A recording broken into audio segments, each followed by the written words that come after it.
And here we go. Bottom right, our Protoss players starting for the Empire team. We have Empire Vines.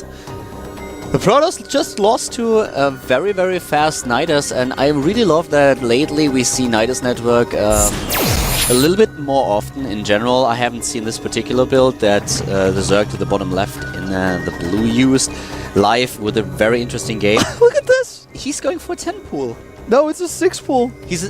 It's yeah, you're right. It's actually a 6 pool. On this map. On this map. Okay, well, I can tell you right now, I personally really love to sometimes do this against Protoss, and I don't like it with the 6 pool, but with the 7 pool, you're usually in a position where you can scout. You send the Overlord to one side of the map, you send one drone to the other side. The Zerglings will already be on the map when you scout those both positions, so the Zerglings will be roughly in the middle, and then you can just choose where to go. But as it is, with this Overlord and the scout luck that he has, he will scout this pylon immediately. And this is the best scenario for him. Look, he sends out one of the drones here, and he wants to make sure that he is scouting, and he will be in another position as soon as those links are on the map, but he won't even need it because he has the vision. Do you think he'll pull his drones with this? Or do you think he's going to do the fallback plan with this? No, he's not pulling his drones. No, he doesn't have to pull his drones here. I don't think he's going to do it. It's going to be Nexus first, it looks like. I think Vines is now just going to die. Oh, no, he's going to make a Forge because he didn't scout fast enough. And that's actually really safe. A lot of pros will send out the second probe, but his Forge is way late here. Yeah, the Forge is late, and usually you would try to run by, but if I was live now, I would just kill the Forge. Yeah, actually... Usually you run by. Yeah. But right now, if he kills the Forge, he will force his opponent to pull his probes. Yeah, he may just do that. He's actually going for the pylon. Yeah. Forge, pylon, doesn't really matter. In the end, the probes have to be pulled. And that's exactly what he does right now. He pulls the probes, but this is going to die. Boom. That's no it. cannon. He's making the second pylon mistakenly, I feel. Best position ever for him to attack these probes as well. GG. That's it. That's it, man. 2-0 for Look at him. Look at him at the bottom right.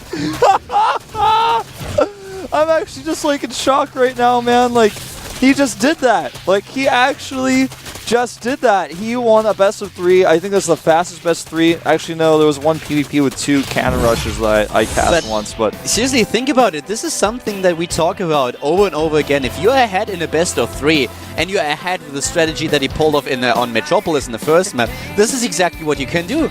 You can be cheeky, you can be like, well, I'm 1 game ahead, I'm good enough to play the macro game. He showed this over and over again, so why not just go for it? And he did it! He did it on a big map where he knows that most Protoss players try to be a little bit greedy, and it was so well executed.